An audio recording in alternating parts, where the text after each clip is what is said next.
শেষে সাফিক্স দেখে ওয়ার্ডটিকে নাউন হিসেবে গণ্য করা যায়। আমরা শিখব নির্দিষ্ট কিছু সাফিক্স দেখেই আমরা সেই শব্দটিকে নাউন হিসেবে সিলেক্ট করতে পারবো। যেমন বেগার। বেগার শব্দটা নাউন, অর্থাৎ কোনো শব্দের শেষে এআর যদি থাকে সেই শব্দটাকে নাউন হিসেবে গণ্য করা হয়। বেগার হচ্ছে একটা এক্সাম্পল মাত্র। এই সাফিক্স থাকে যেমন AR, AN, C, CY, ER, এগুলো স্টুডেন্টদের মনে থাকবে না। একটা করে উদাহরণ দিয়ে দিলাম যাতে এই শব্দটার সাথে রিলেটেড এই সাফিক্সটা মনে রাখতে পারে। শুধু বেগার শব্দটা নাউন বিষয়টা এরকম না, কোনো শব্দের শেষে এআর থাকলে সেই শব্দটা নাউন হবে। যেমন বিউটিশিয়ান, কোনো শব্দের শেষে এএন যদি থাকে তাহলে সেই শব্দটা নাউন হবে। তারপর হচ্ছে ইম্পর্টেন্স, কোনো শব্দের শেষে সি যদি থাকে সেই শব্দটা নাউন হিসেবে গণ্য করা হয়। ডেমোক্রেসি, কোনো শব্দের শেষে সিওয়াই যদি থাকে তাহলে সেই শব্দটাকে নাউন হিসেবে গণ্য করা হয়। ড্রাইভার, কোনো শব্দের শেষে ইয়ার যদি থাকে তাহলে সেই শব্দটাকে নাউন হিসেবে গণ্য করা হয়। মাউন্টেইনার, পর্বতারোহী, কোনো শব্দের শেষে ইয়ার যদি থাকে সেই শব্দটাকেও নাউন হিসেবে গণ্য করা হয়। শুধু মাউন্টেইনারই যে শুধু নাউন বিষয়টা এরকম না, মাউন্টেনের হচ্ছে একটা এক্সাম্পল মাত্র।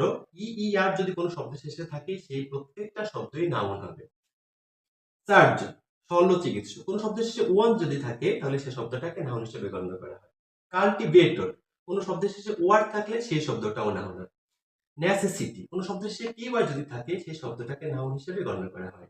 ডেথ, টিএইচ, কোনো শব্দের শেষে টিএইচ সাফিক্স যদি থাকে তাহলে সেই শব্দটাও নাউন।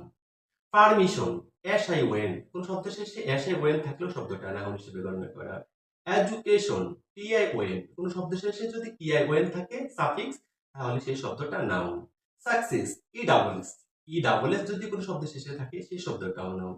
কাইন্ডনেস, নেস যদি কোনো শব্দের শেষে থাকে সেই শব্দটা নাউন। নোবেলিস্ট, আইএসটি যদি কোনো শব্দের শেষে থাকে সেই শব্দটাও নাউন। প্যাট্রিয়টিজম, আইএসএম যদি কোনো শব্দের শেষে থাকে সেই শব্দটাও নাউন। ডেভেলপমেন্ট, কোন শব্দের শেষে মেড থাকলে সেই শব্দটাও নাউন। এগ্রিকালচার, কোন শব্দের শেষে টিইউআরই থাকলে সেই শব্দটাও নাউন। এন্ডেভার, এটা একটা আমার আবেগের জায়গা। এন্ডেভার একটা কোচিং এর নাম। তো এন্ডেভার হচ্ছে প্রচেষ্টা। কোন শব্দের শেষে ও ইউআর থাকলে সেই শব্দটাও নাউন হিসেবে গণ্য করা হয়। জুওলজি, কোন শব্দের শেষে লজি থাকলে সেই শব্দটাও নাউন। সেরেমনি, মনি থাকলে শব্দটা নাউন। উইজডম, দম থাকলে সেই শব্দটাও নাউন। স্কলারশিপ, শিপ থাকলে সেই শব্দটা নাউন। চাইল্ডহুড, কোন শব্দের শেষে হুড থাকলে সেই শব্দটা নাউন। আমাদের এই সাফিক্স গুলো হচ্ছে AR, AN, C, CY, ER, ER, ON, OR, TY, TH, SI ON, shun, TI ON, shun, E double S, S, N E double S, ness, IST, ISM, made, TURE, we, UR, our, logy, morning, dom, ship, hood. এই suffix গুলো যদি কোনো শব্দ শেষে থাকে সেই শব্দটিকে noun হিসেবে গণ্য করা হয়। আমরা প্রত্যেকটা সাফিক্সের বোঝার জন্য একটা করে উদাহরণ দিয়ে দিয়েছি। শুধু এই শব্দগুলোই যে নাউন হবে বিষয়টা এরকম না, এই সাফিক্স গুলো যে শব্দের শেষে থাকবে সেই শব্দটাই নাউন হবে। শুধু শিক্ষার্থীদের মনে রাখার জন্যই আমরা এই উদাহরণগুলো দিয়েছি।